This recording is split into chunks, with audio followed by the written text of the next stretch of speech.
ក្លិនរំដួលក្រពុំធ្វើឲ្យខ្ញុំក្រៀមក្រំអាឡ័យសូបិនឃើញស្ងួនរាល់រាត្រី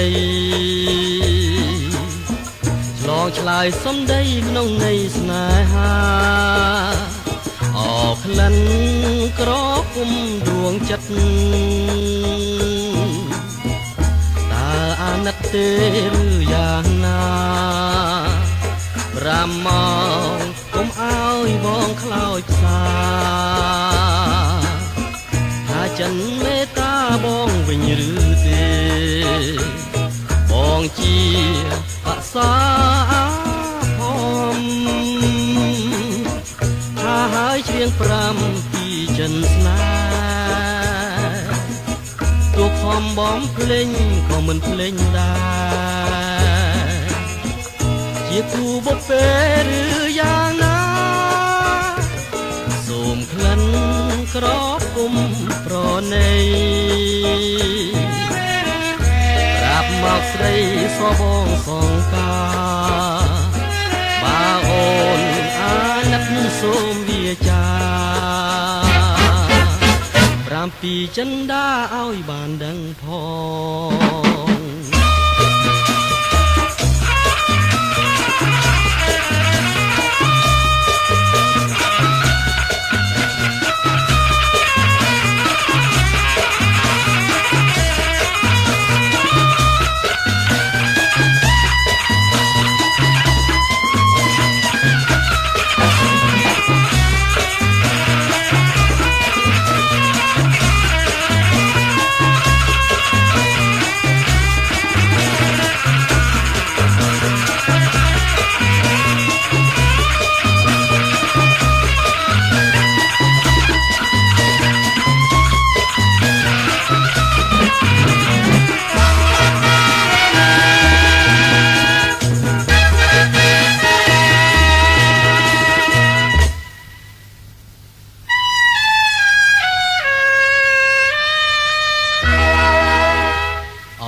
ក្លិន